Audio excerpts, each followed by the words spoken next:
All right. So, thank you guys all for coming. We really, really appreciate it.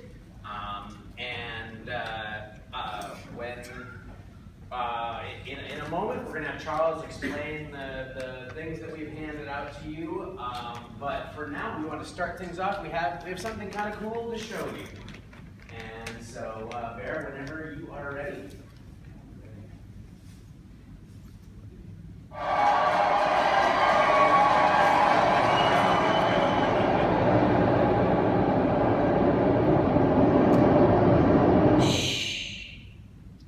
Remember, what if all that was just shadows? None of it real. You've always suspected it, felt it, deep down. There should be more. There must be. You know there are secrets beyond the world you see every day. A place where everything is just so much more. And there must be a way to escape. Remember, you know a place where dreams are truth and magic shapes the world. A world of darkness, to be sure, but also of light. More importantly, a world of wonder and imagination, where all the things you thought to be impossible were real and true, vibrantly so. However, you're no fool. You've learned to question what you perceive. The truth is so often hidden. You know that what you can't see is as important as what you can. If you discover the right secrets and learn the proper truths, you can discover the very nature of reality. You know that even the light above should be questioned, because to truly see, you need the light of the hidden, secret, invisible sun.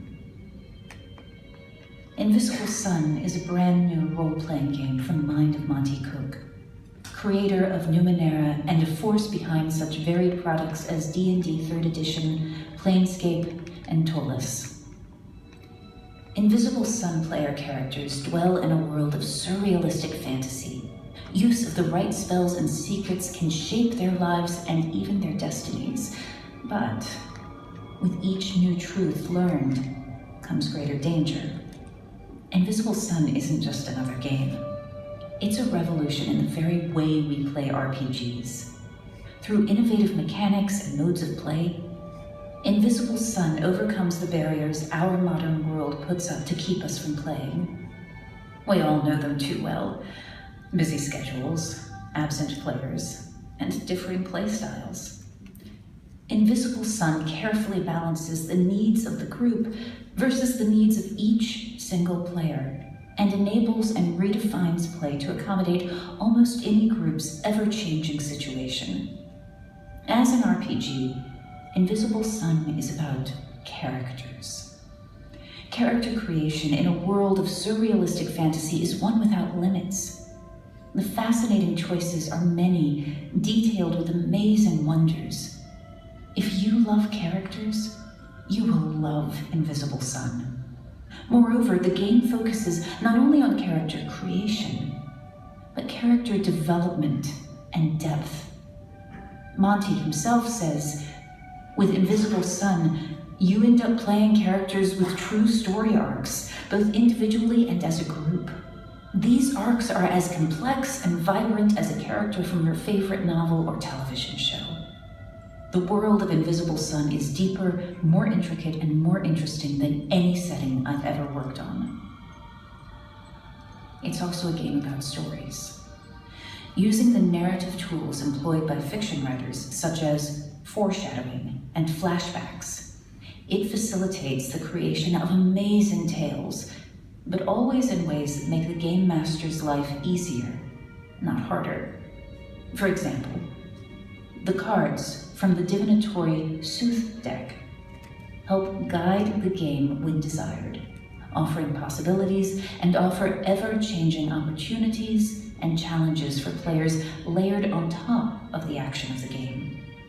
Mechanics grant players agency over their own role in the story, while keeping the wondrous world of Invisible Sun in the hands of the GM. And of course, Invisible Sun is a game of secrets, occult mysteries, hidden truths.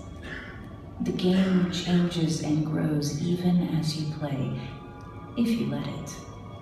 Whether player or GM, your interaction with the game itself can change everything.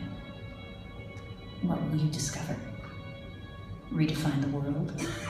Redefine the game? See them both in the light of a new sun.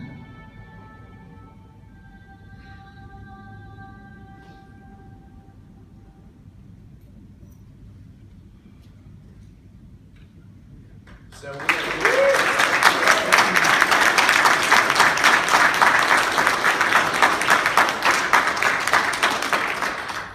we're here to announce that starting on August 15th, we're going to be launching a Kickstarter for a brand new role-playing game, obviously called Invisible Sun.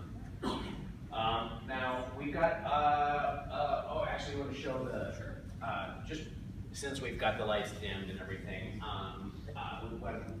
one more thing to show you. We'll be talking more about this later, but so in the box that this game is going to come in, which opens like that. Sorry, I have a good surface here. With the Path of Suns thing here, the books go in here, all those amazing things, cards and everything, all fit into what we call the black cube. And the centerpiece is this thing, which is called the Testament of Suns. This will be a resin sculpture that actually plays a role in the game. And we'll talk about that a little bit more, but in the game there are these cards called Sooth cards, and they affect the game sometimes on a round-by-round basis, sometimes on a larger basis, and there's always one special card which will actually be held by the hand so that everyone at the table can see it and will know what card is in play. So that's the Testament of Suns. Cool. I don't think we need the projector anymore, so if you want to put the lights back to wherever they were, that's cool. Do you want to put box on this paper? That's a great idea, thank you.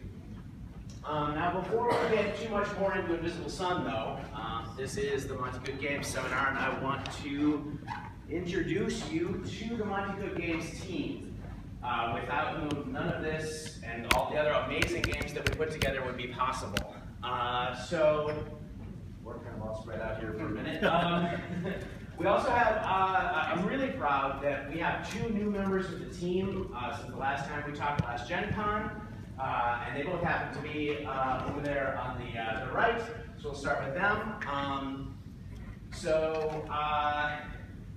My long-term friend, I worked with him at TSR and Wizards of the Coast.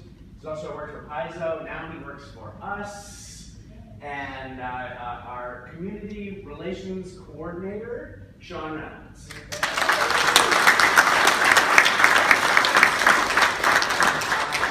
Great new addition to our team is our new managing editor. You may know him from Delta Green and other really, really cool products, but now we've snagged him, and Dennis Devlin.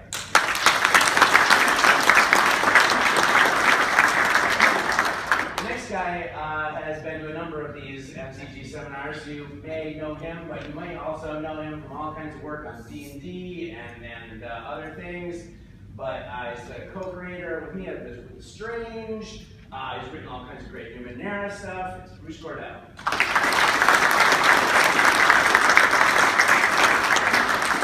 Next to Bruce is one of the co-owners of Monte Cook Games. Was our managing editor, now is a full-time game designer, and that is Shoshana Germain.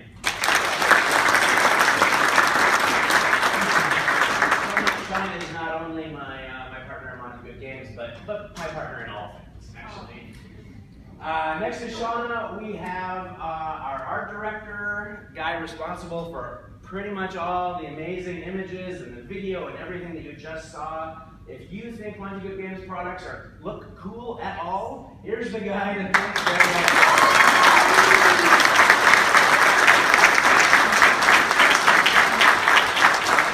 lastly, we have over on the other side of the room here, Monte Cook Games COO, also has a long and storied experience in the industry with his own company, Chameleon Eclectic. He was the D&D brand manager, so I didn't want to get that wrong. Charles Ryan.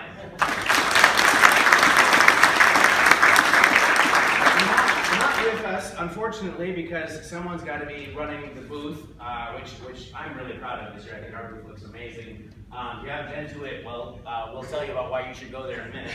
That is our customer service manager and just all around queen of MCG, Tammy Ryan.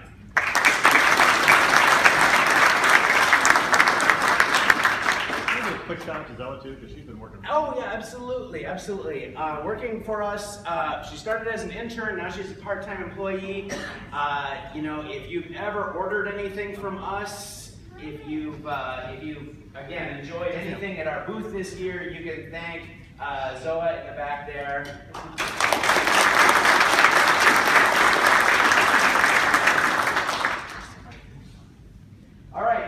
So here's the way this event is going to go. Just to give you a heads up, I'm going to tell you guys a little bit more about Invisible Sun, and I'm going to answer some of your questions that you might have about Invisible Sun. And then we're going to, remind ourselves that, oh yeah, we've got all these other cool games too, like Numenera and Strange and Cyber System. And then, so in sort of the second half of this event, we will be talking about all of that and upcoming products and cool stuff. But first, I'm just going to talk a little bit about Invisible Sun. So, back when we did the Numenera Kickstarter, and if you guys were a part of that or saw that happen, you saw that it just kind of exploded, right? It went from a single game to a whole line of game products. And so we sort of faced an interesting decision at the end of that process, right? Because we thought we were just going to do a game, and then suddenly we had to do all these games that were going to take us, probably well more than a year to write and produce and print. So we had to decide, are we going to become a real game company? And there were two reasons why we decided yes, we were going to go ahead and allow that Kickstarter to actually kickstart something called Monte Cook Games.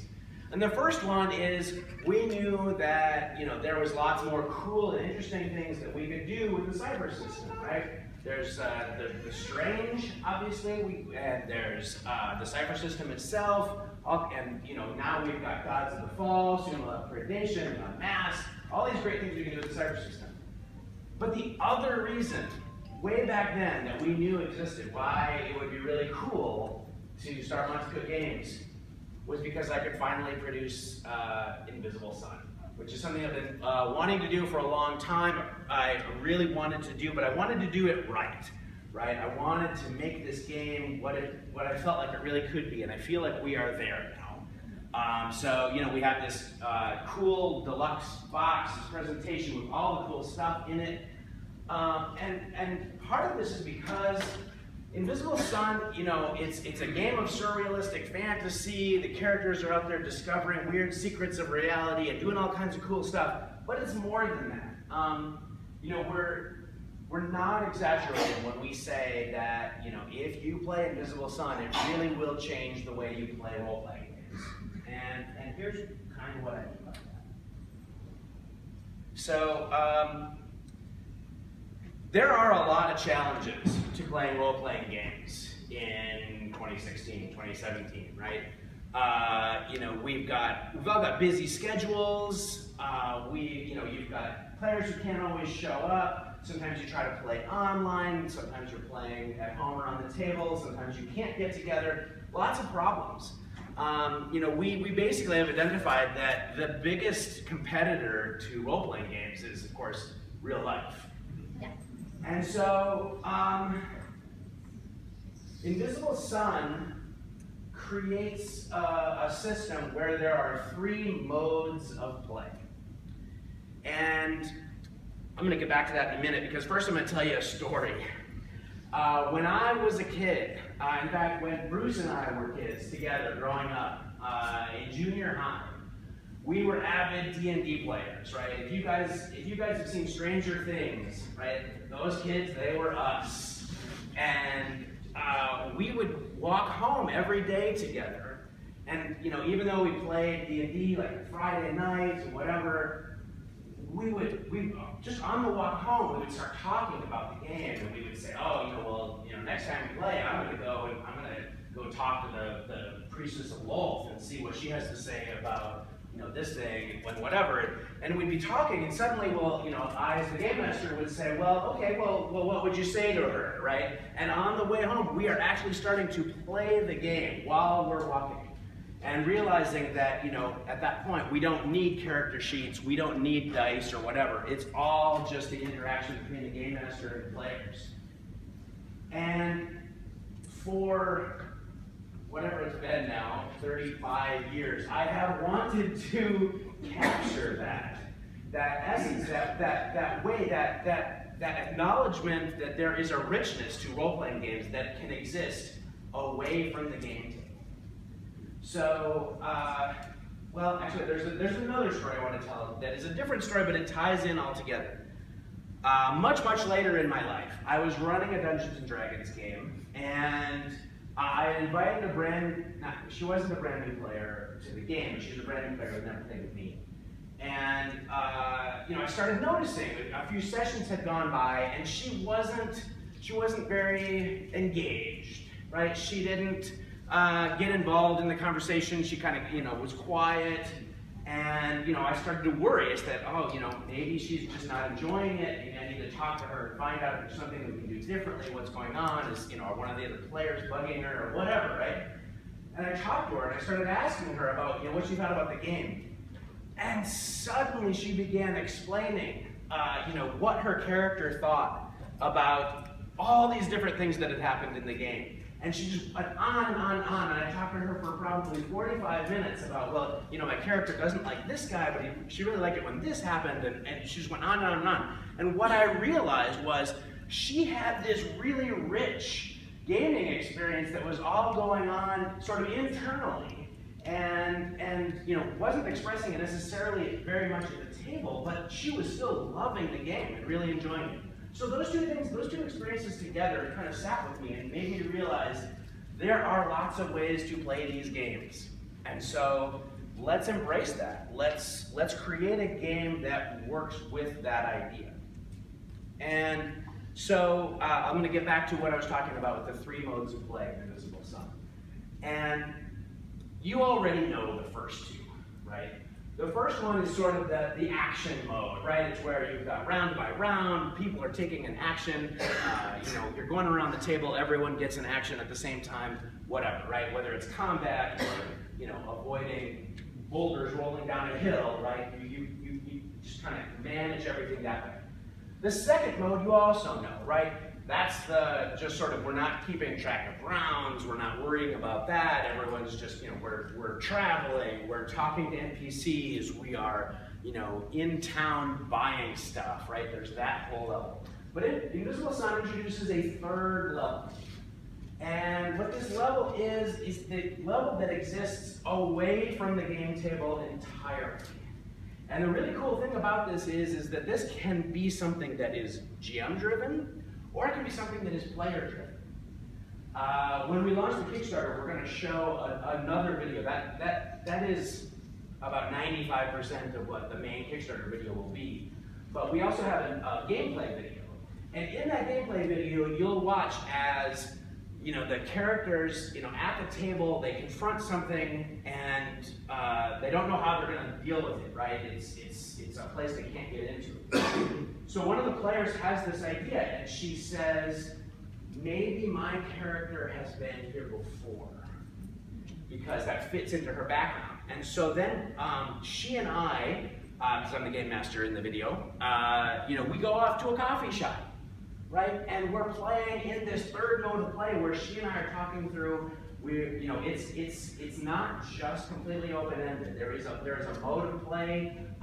There are these things that I don't want to bog down in the details too much, but there are these things called story points that we figure in, and we make it possible so that she and I play through this flashback scene where we determine that yes, she has been there before, and because of things that she did successfully figure out how one gets inside this library, and so then when we cut to next week's session at the table, she knows what to do, right? And it all fits into her background, and it makes perfect sense.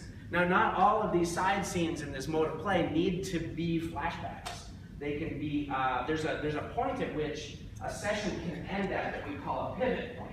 And if you reach a pivot point, you can move on to the next scene with the whole group, or the group itself can break off and say, well, I'm gonna go, look up this in the library. Well, I'm gonna go talk to this guy. Well, I'm gonna go sneak into the other place. And we can handle those outside of the table, away from the table. We can do that in person. We can do that via email, or we're going to have an app that is going to allow you to interact with the GM and the players, so that you can be sending messages back and forth. And in this mode of play, you won't be using dice, but you'll be using the cards. And the GM will be able to send cards through the app and show you what effect it will have on what you're doing, and that will be the thing that sort of determines the randomness, because we need a little bit of randomness in what's going on. We need to determine if you succeed or fail what you're trying to do. So that is what we think of as being one of the more innovative aspects of Invisible Sun.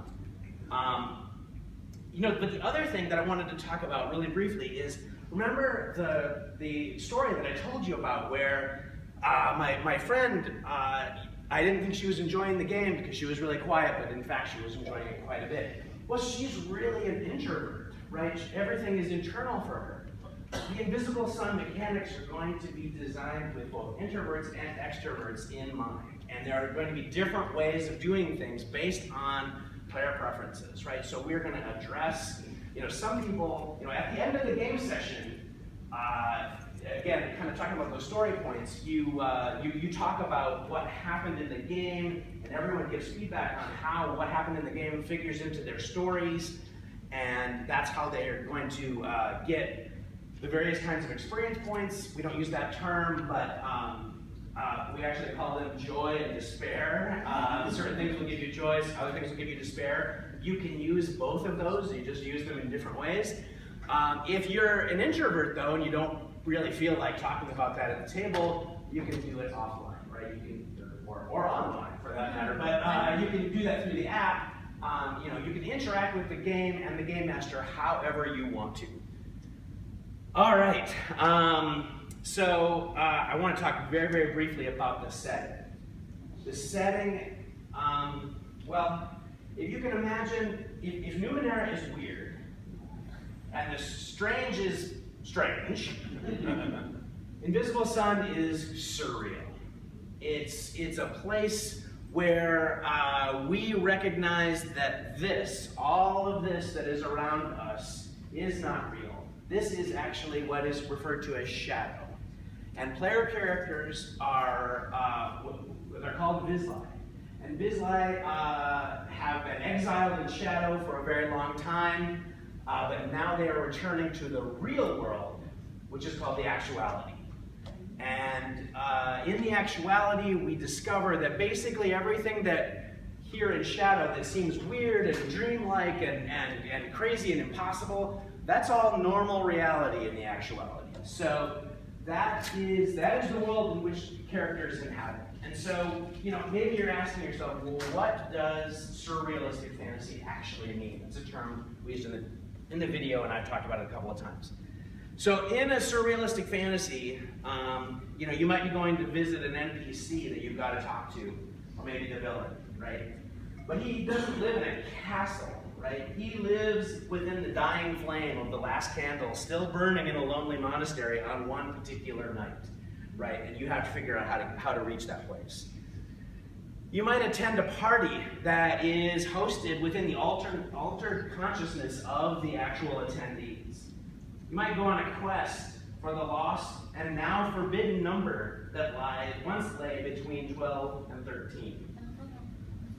And you might encounter a villain who steals concepts. He steals concepts. Or you might have to deal with a virus that manifests itself in reality as mirrors that keep spreading every time we're not looking, with the ultimate goal of reflecting everything in reality. And the rumor is that if these mirrors manage to do that, everything inverts and the reflection becomes the new reality. So that's what surrealistic fantasy is to me. That's the kind of adventures that you can expect to be going on in this game. It's going to be wild and crazy, and if you followed my career at all, and you know my work on D&D and D20 and whatnot, I love wizards. You know that magic is my thing. Well, this is the game where I really want to make magic magical again. Right? I want to make it not mechanical. I want to make it so that it's weird and wondrous, and when you are interacting with magic, it just blows your mind every single time. That's the way magic should be, I think. And that's what we're going to try to accomplish with this. That's where those sooth cards come in, because they're always changing things, and when you're using magic, it changes things. You also saw what we call the Path of Suns. That's what's on those t-shirts. The Path of Suns is sort of a map of reality, but it is also a map of the human spirit. And so it exists on two levels. Reality exists both within and without. And so each one of those symbols represents a different sun, and they're all connected by the Path of Suns. And the ninth, which does not lie on the Path of Suns, but just off of it, is the invisible sun. That's the source of magic. Currents of magic flow through the other suns from the invisible sun. But we'll get into that another time.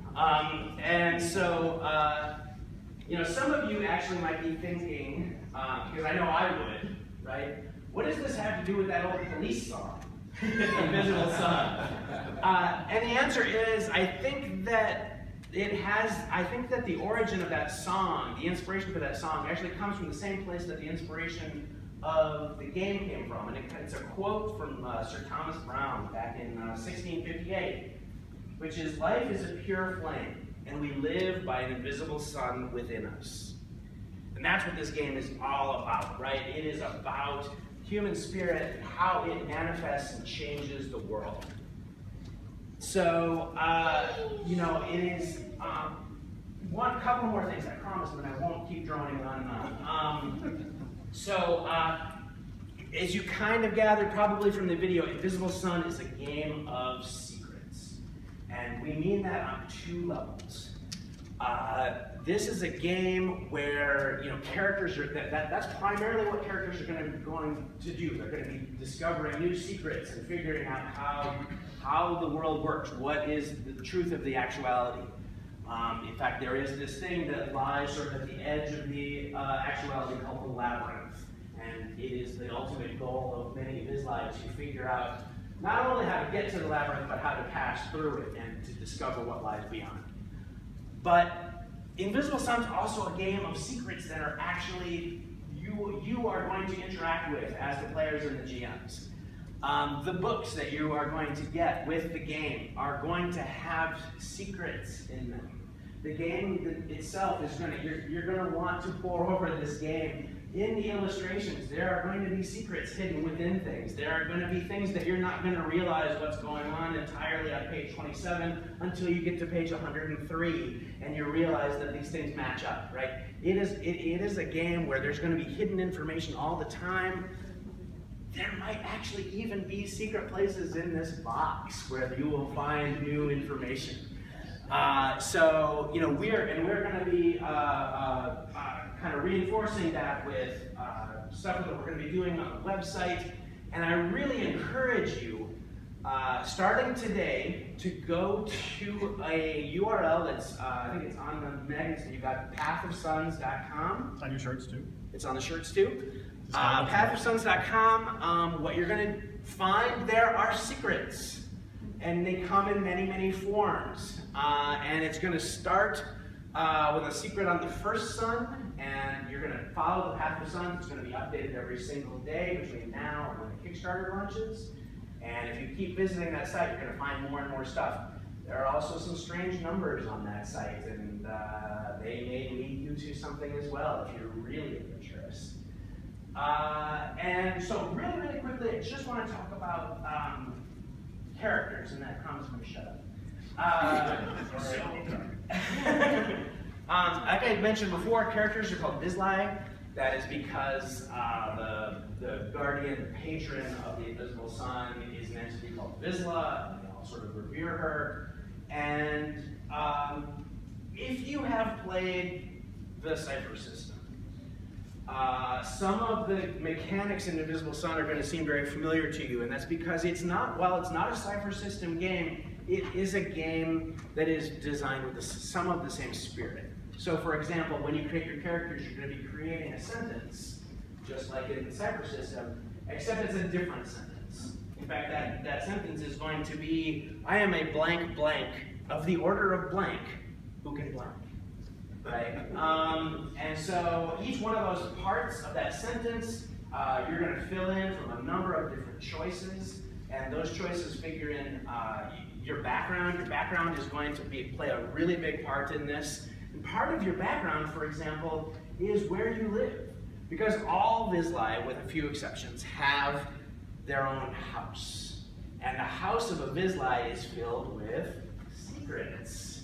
And so everyone's got a different house. And some, Bruce's house might be haunted, but Dennis's house might have secret rooms that only he is just now discovering. And so your house actually is a part of your character that develops with your character. You can use the points that you get in the game to enhance or unlock things in your house, just like you are doing with your character. And there is, we've got and I wanted to mention too, there's a whole way that the first session of every Invisible Sun campaign starts out with a very special session where everyone brings their almost finished characters, but there are certain aspects of your character that you decide you develop with sort of a subsystem as a group. So you might decide and build what your house is like, but when you sit down at the game table, everyone is going to help you and contribute to designing the neighborhood that your house lives in, and who lives next door, and do they like you, do they not like you, and so it becomes there's a portion of character creation that is actually a group activity. You gonna talk directed campaign? What's that? You gonna talk about directed campaign? Yeah, let's talk about the directed campaign. So lastly, I think I've said that 3 times. In the Kickstarter, one of the levels that we're going to have is called offers something that we're calling the directed campaign. Here's the way the directed campaign works. Because this is a challenging setting, right? This is weird. Where do you go? How do you manage this? What sort of adventures do you run? The directed campaign, you tell us when your campaign starts, right? Oh, it's going to start in February. And so in February, on a monthly basis, if you have access to the directed campaign, you'll have access to a website.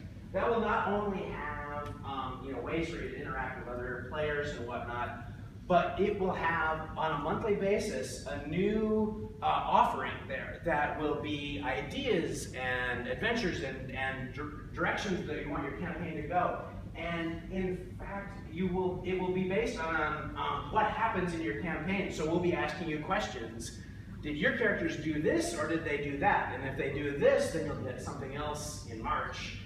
Or if they did that, you'll get the other option in March, right? And so it will follow your campaign as you go along, providing these things. And that's not all, actually. The directed campaign will, some of the things that you'll be getting will be physical things that we will send in the mail. There'll be cool props and things that you can actually introduce into your game.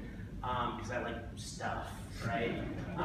And lastly, if your players are willing, and you give us your players' addresses, we'll send them stuff that they will get.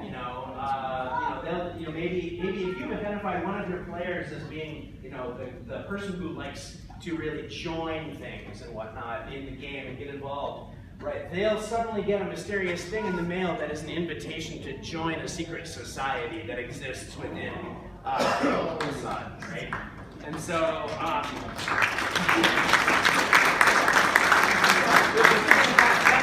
really, enhance the game, really invest the players in the game. I think it'll be really fun. And how cool is it? If your player shows up at the next session and just says, "I got this invitation in the mail. What do I do?" I think that'll be really, really fun.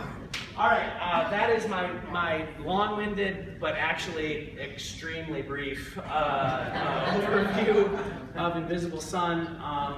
Okay, there's a lot to this game. There's a lot in that cube. So let's take a few questions, and then we're gonna turn things over to all the other cool stuff that MCG is doing. Charles, do you want to pick up some? I'll do the answering and you do the wrangling. Okay. All right. We actually have the little cards that people write questions on. So we screwed up on that. All right. So I'm going to start right back there. Yes, sir. Just out of curiosity, why still in a box? We are still working that out, but I'm not going to lie to you. This is a deluxe game. I did a product 10 years now called Tolus. Tolus was a big, huge deluxe book. It was $120. This is bigger and more deluxe than that. So it is not going to have an inexpensive price point. But we're still working out those exact details. But I will say this, numbers are important in the world of Invisible Sun. So whatever the final price is, that in and of itself will probably have something significant.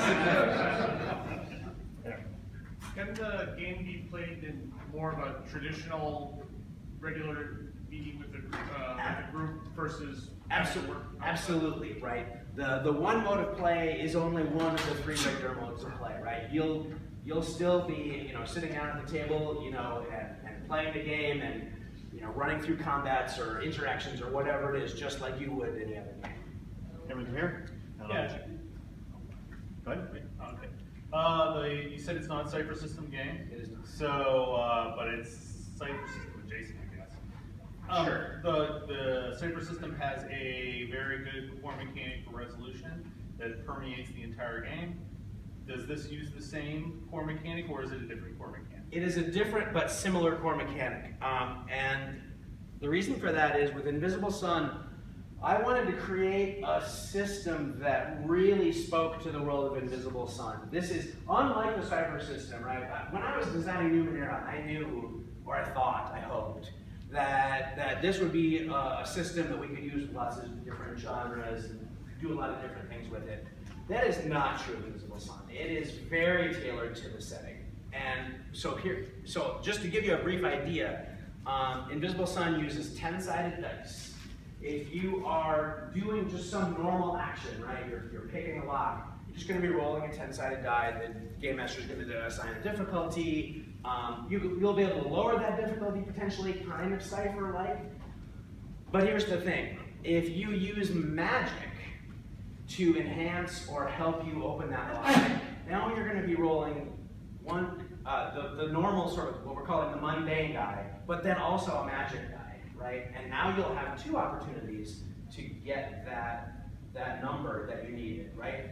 You might be able to finagle 2 different sort of magical things, right? And now you're rolling 3 dice to see if you can get the target number.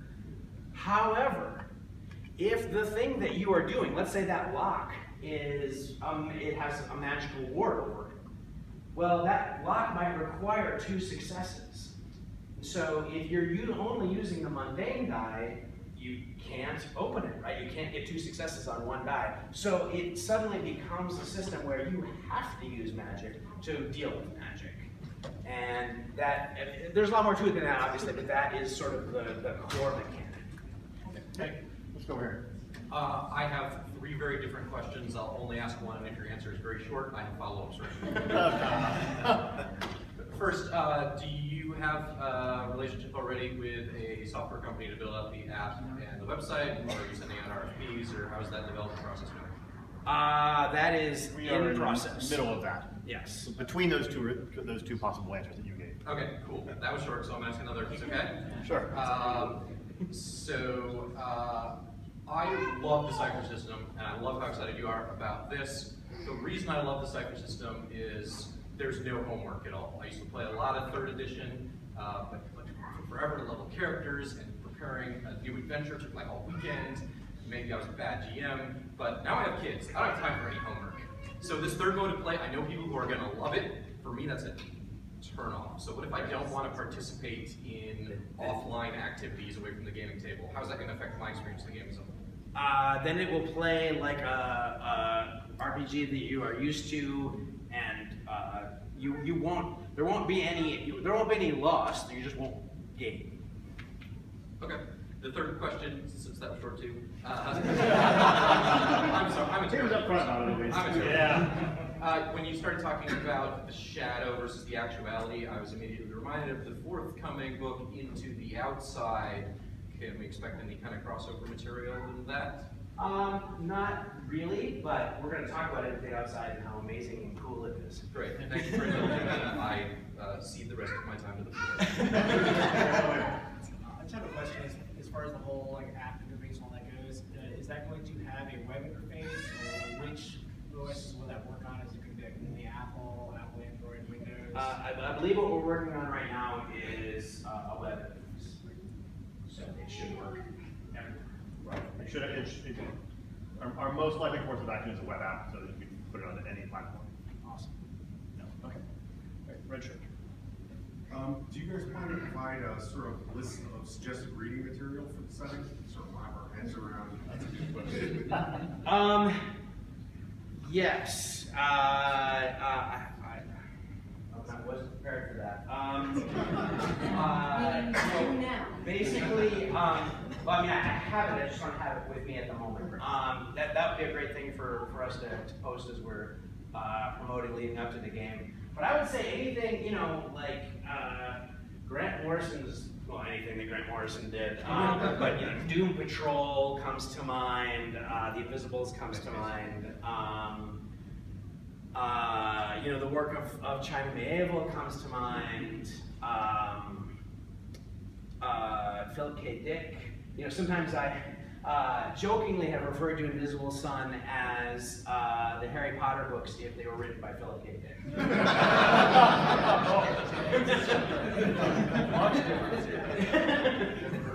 I'm going to take it right there. Okay. I'm a big fan of the surreal myself, but I usually have trouble bringing it into games, especially if there is some sort of story point mechanic where the players can suddenly throw stuff in and say, hey, I want to do this, or this exists. Is there something in there to keep the game from turning into two? Yes.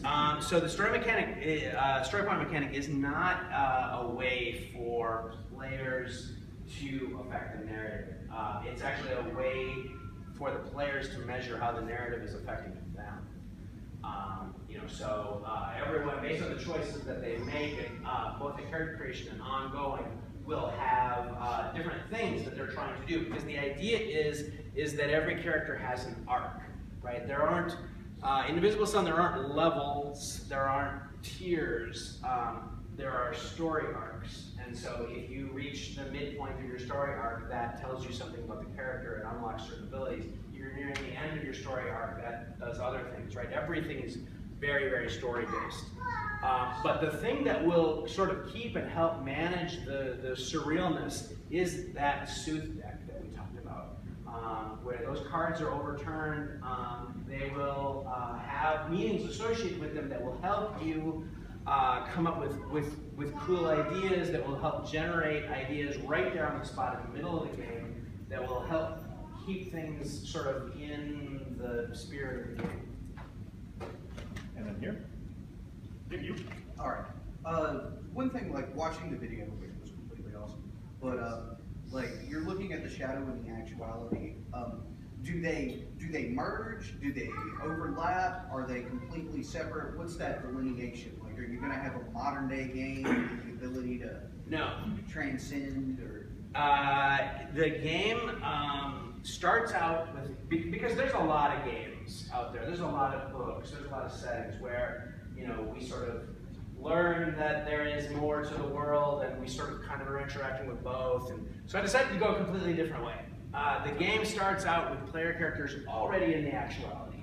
You are already there, you are a Vizsla, you've got your house, you are sort of immersed in the world already.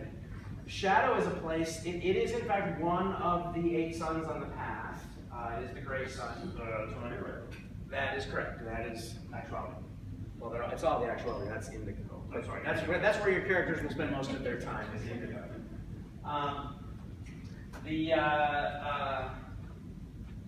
So here's how Shadow, you can have an adventure where you go to Shadow and visit it, but that is not the main focus of the game. In fact, here's the main way we use Shadow in the game.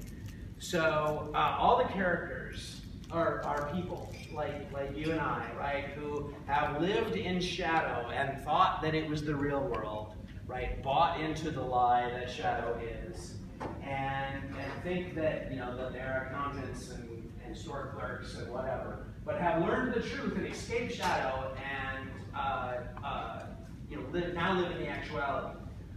But you know, they lived so long in Shadow, and Shadow the illusion of Shadow was so convincing that sometimes we feel the pull back to Shadow.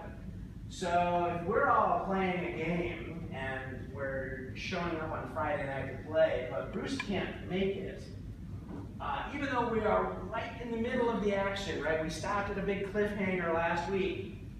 Bruce can't make it this Friday. Oh, Bruce got pulled back into Shadow.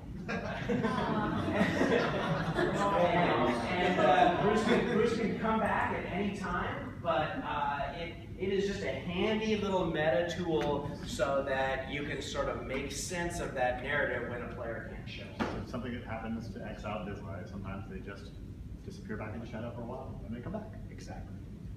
We probably should take like maybe one more. Yeah, I agree. One more, then we can move on to some other things here. Yeah. Mark? So, is there a GM intrusion type mechanic? There is. It's they're called complications, and most of them come as, actually almost all of them come as the result of something that happens with magic. And so here's what happens, right? I'm rolling my mundane die, and the mundane die is numbered 0 to 9. 0 is always a failure, but it's just a failure. I pick up, and now I'm using a spell to help me in whatever it is I'm doing, or I'm casting a spell or whatever. I'm using the mundane die and a magic die. The magic die has a special symbol on it rather than a 0, and it triggers a complication. But what if I'm casting a spell where I'm using 2 magic dice, right? Oh, I will 2 complicate, right? It magnifies, right? And they get worse and worse and worse. The Game Master can also, based on the cards, and you know, at the point in the story, just like in the Cypher system, can introduce a complication.